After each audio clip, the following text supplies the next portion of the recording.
జనాలకి ఒకసారి మీటింగ్ పెట్టుకుంటే తప్పులేదు. కానీ అక్కడేమిటి అవసరం శంఖారావం అంటే ఏంటి? పైగా అందులో అనంత శ్రీరామన్ అని ఒక రైటర్ వచ్చాడు, సినీ గేయ రచయిత. అతను ఎలాంటి పాటలు రాశాడు అవన్నీ మర్చిపోయి ఏకంగా మా భారతాన్ని, కర్ణుడి పాత్రల్ని, ఆ సినిమాలు తీసిన వాళ్ళని కృష్ణా జిల్లా నడిబొడ్డు మీద నిలబడి మాట్లాడుతున్నాను. కృష్ణా జిల్లా నిలబడి మాట్లాడి ఆ నిర్మాతల దర్శకులు కర్ణుడిని సూర్యుడు వీరుడు అని చూపించారంటే నువ్వు ఎవరిని విమర్శిస్తావు? నీ బతికెంత, నువ్వెంత నువ్వు విమర్శించడానికి? ఎన్టీ రామారావు గారిని విమర్శిస్తావు నువ్వు? అసలు నువ్వు శూద్రుడివా లేకపోతే ఆర్యుడివా ఏంటండి? అసలు నువ్వు చెప్పు. అంటే కర్ణుడు శూద్రుడు అని నువ్వు విమర్శించావా లేకపోతే అసలు నువ్వెవరో? హిందూ ధర్మం గురించి మాట్లాడి నీ భుజాన్ని వేసుకుని మాట్లాడతాను నువ్వెవడో అసలు విమర్శించే స్థాయి ఉందని నీకు? పురాణాలని, పురాణ పురుషుల్ని, రామాయణాన్ని, భాగవతాన్ని, మహాభారతాన్ని ప్రజలకి పండిత పామని రంజింపు చేసే విధంగా చదవాల్సిన అవసరం లేకుండా దృశ్యంగా చూపించాడు ఎన్టీ రామారావు గారు. ఆయనే స్వయంగా పాత్రలు పోషించి కర్ణుడి పాత్రను ఎక్కువ చేసి చూపించారంటూ అభ్యంతరం వ్యక్తం చేశారు. ఇప్పుడు ఎన్టీ రామారావు గారు అన్ని పాత్రలు పోషించాడు. కృష్ణుడిగా, రాముడిగా, రావణాసురుడిగా, అలాగా దుష్ట పాత్రలు ఉంటాయి. సుయోధనుడిగా పోషించాడు ఆయన. బృహన్నలుగా నటించాడు. మహావీరుడు అర్జునుడిగా నటించాడు. నర్తనశాల సినిమాలో అర్జునుడిగా అక్కడ ఉర్వశి నాట్యం చేస్తాడు. నరవర ఓ కురువర అంట. ఆ పాట సమయంలో ఆ సందర్భంగా రామారావు ఎంత అందంగా ఉంటాడండి. అర్జున పార్థ కిరీటి శాతవాహన అన్నట్టుగా అతను రూపురేఖ లావణ్యాలు ఎలా ఉంటాయి, ఎంత మన్మధుడికే మతిపోయి అంత అందగాడు అర్జునుడు అనేటువంటి దాన్ని సాక్షాత్కరింపు చేశాడు ఆయన ఏంటండి. అటువంటిది మరి కర్ణుడి పాత్ర, బృహన్నల పాత్ర పోషించాడు ఆయన. బృహన్నలకి ఒక స్టార్ ఇమేజ్ తీసుకొచ్చాడు ఆయన. మనకి అర్థమైంది కదా. ఉత్తర గోగ్రహణం ఉంటుంది భారతంలో, విరాట పర్వం మన కళ్ళ గట్టినట్టు చూపించారు కదా.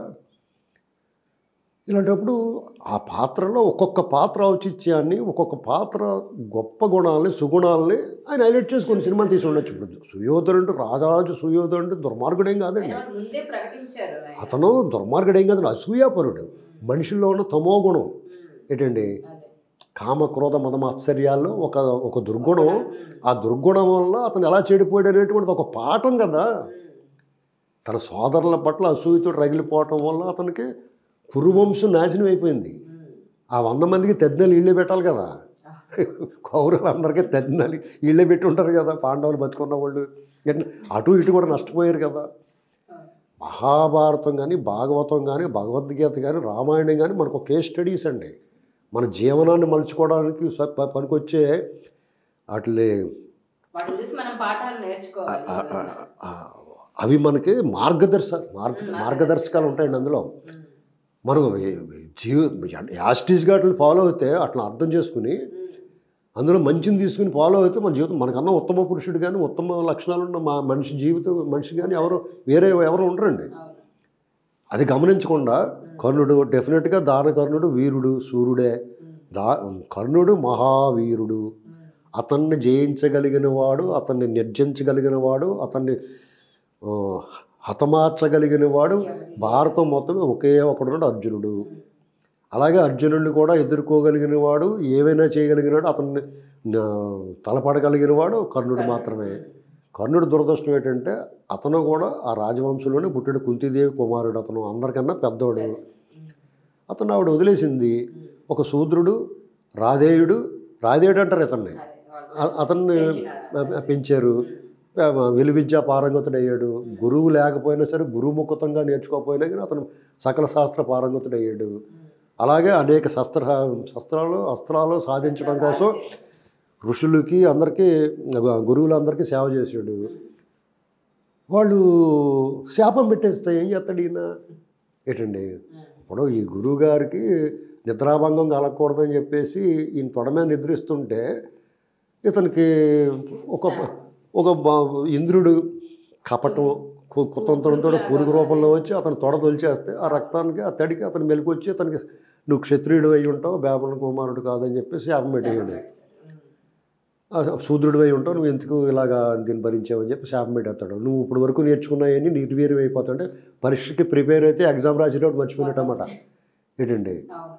మరి అది శాపమే కదా పాపం అతనికి. అలాగే ఒక చిన్నపిల్ల నూనె తీసుకెళ్తుంటే అది ఇతని రథం తగిలి కింద పడిపోతుంది. నాకు అదే కావాలని గొడవ పెడుతుంది. ఏంటండి కాబట్టి నేను లేదమ్మా నేను కొనిస్తానంటాడు. లేకపోతే నాకు అదే కావాలంటే అప్పుడు దాన్ని పిండేసి ఇస్తాడు. దాన్ని అంటారు తివిరి ఇసుమి నుంచి తైలంబు తీయవచ్చు అంటే అదే అర్థమైందండి. అప్పుడు మరి భూదేవికి బాధ వస్తుంది. ఆవిడ శాపం పెడుతుంది. యుద్ధక్షేత్రం నీకు చాలా ఇంపార్టెంట్ టైంలో నీ రథచక్రం వీళ్ళందరూ శాపగ్రస్తుడు అయిపోయాడు. అందుకనే అంటాడు నీ చేత నా చేత వరబడిగిన కుంతి చేత పాపం ఇలాగ అయిపోయాడు ఇతను కర్ణుడు. కానీ మహావీరుడే బాబు బుద్ధి లేదా నీకు ఒళ్ళు దగ్గరికి మాట్లాడని చెప్తాడు కృష్ణుడు కూడా. అతను కించపరచకూడదు మీరు ఎవరున్నా, అతను హీనంగా చూడకుండా ఘోరంగా దెబ్బతింటారని చెప్తాడు కృష్ణుడు.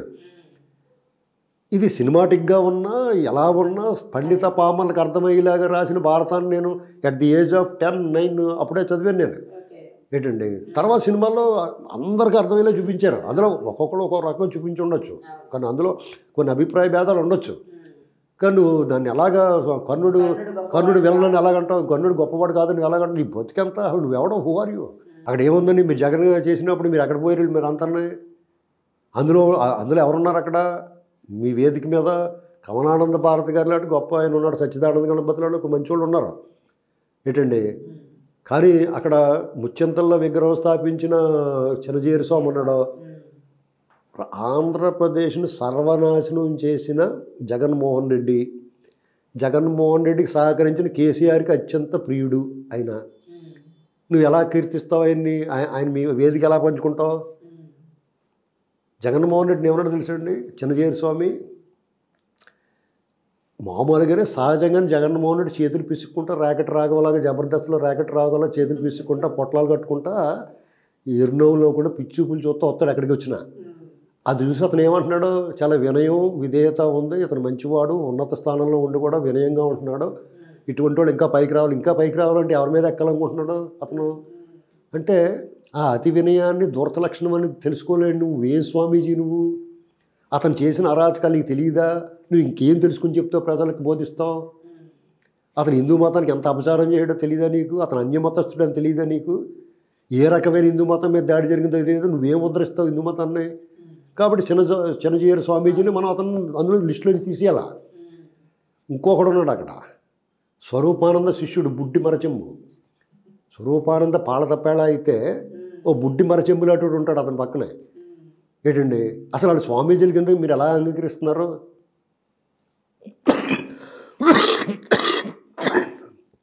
కదండి వాళ్ళు ఎంత జగన్కి దొంగల మూటకి అతను ఆశ్రయం ఇచ్చి దొంగల మూటకి ఆశీర్వాదం చేసి రాజశ్యామల యాగాలు చేసి ఈ దొంగలని రాక్షసులందరినీ రాజ్యం అప్పచెప్పాలని ట్రై చేసినోడు మీరు ఏ రకంగా మీరు ఆగమనిస్తారు వాళ్ళందరినీ? ఎక్కడ ప్రభుత్వం మారినంటే దుకాణం సర్దుకెళ్ళిపోయాడు ఆ బుడ్డి మరచెంపుకి అప్పచెప్పేసి అక్కడ. ఏంటండి ఇలాంటి వాళ్ళందరూ కలిపి మీరు ఎవరి మీద శంకారావం చేస్తారు? సనాతన ధర్మాన్ని పాటించాలని చెప్పేసి సనాతన ధర్మం ప్రతినిధిగా వ్యవహరించిన పవన్ కళ్యాణ్ యుద్ధం చేస్తారా? హిందూ ధర్మాన్ని కాపాడటానికి పచ్చి హిందూ చంద్రబాబు నాయుడు గారు నా ఎలవేల్పు వెంకటేశ్వర స్వామిని భార్య సతీ సమేతంగా స్వామివారి పట్టు వస్త్రాలు సర్పించి పరమ భక్తిగా తన జన్మదినంగానే తన మనవడి జన్మదినంగానే అక్కడ ఘనంగా జరుపుకుని ఈ చంద్రబాబు నాయుడు గారిని మీద చేస్తారా మీరు? అసలు రామారావు గారి గురించి మీకు ఏం తెలుసు? రామారావు గారి గురించి ఇక్కడ కృష్ణా జిల్లాలో ఉండి నిలబడి నేను ఆ దర్శక నిర్మాతలు అంటే రామారావు గారు దర్శకుడు నిర్మాత కూడా సినిమాలు తీసిన ఆయన మీద నువ్వు యుద్ధం పెట్టి నిలువెల్లా కాషాయం ధరించిన రామారావు గారు ఆయన్ని మించిన హిందువు ఎవడు ఉంటాడు? అసలు పండిత పామరులకి 60-70లో కమ్యూనిజం ఎలా ఉండేదండి? అప్పుడు రామారావు గారు హిందూ మతానికి ఎంత సేవ చేసినట్టు అయినా ఆ పురాణ పాత్రలన్నీ సాక్షాత్కరింపు చేసినాడు. వాళ్ళ బిడ్డలందరికీ మగపిల్లలందరికీ కృష్ణనామధేయమును ఆడబిడ్డలందరికీ కూడా ఈశ్వరి నామధేయం వచ్చేటప్పుడు ఆయన్ని మించి నువ్వు హిందువు ఎవడు ఉంటాడయ్యా మీకు? ఏంటండి అసలు ఈ రకంగా వీళ్ళు ఎలా మాట్లాడుతుంటే మేము నోరు మూసి ఊరుకుంటాం, ముఖం పగిలిపోద్ది పిచ్చి పిచ్చేసారి ఎత్తండి చూస్తా ఊరుకుంటారనుకుంటారు. వాళ్ళందరూ సమాధానం మామూలుగా చెప్తున్నారేమో, ఒళ్ళు దగ్గర పెట్టుకుని మాట్లాడాలి ఎవరి గురించి మాట్లాడినప్పుడు. దీని ఊరికనే వదిలిపెట్టే ప్రసక్తి ఉండదండి. ఎందుకంటే మీరు అన్యాయం అరాచకం దుర్మార్గం చేసిన వాళ్ళు ఎవడ పడతాను తీసుకొచ్చి మీరు శంకరావాలో యుద్ధ బేరులు మోగెత్తే మూసు కూర్చుంటారు అనుకున్నారా? మమ్మల్ని మించిన హిందువులు ఎవడ ఉంటాడు? మీరు కాషాయం ధరించి మీరు ఏదో బొట్లు ఎట్టేసుకుని వచ్చేస్తే మీరు రెచ్చగొట్టేలా మాట్లాడితే హిందూ ధర్మం అనుకుంటున్నారు మీరు ద్రోహులు, హిందూ ద్రోహులు. మీరు మనల్ని ప్రజలకు, హిందూ మతాన్ని ప్రజలకు దూరం చేస్తున్నారు. హిందూ ధర్మాన్ని ప్రచారం చేయాలా, ధర్మాన్ని కాపాడడానికి మీరు ప్రయత్నం చేయాలా. అంతేగాని మీరు వచ్చి రెచ్చగొట్టి ఎవరిని రెచ్చగొడతారు? ఆల్రెడీ ఆంధ్రప్రదేశ్ సర్వనాశనం చేసిపోయాడు జగన్మోహన్ రెడ్డి. ఆడి సపోర్ట్గా ఉన్నవాళ్ళు మీ పక్కన ఉన్నారంటే మిమ్మల్ని ఎలా చూడాలి? ఈ వీడియో మీకు నచ్చినట్లయితే please share, like and subscribe R24 Telugu.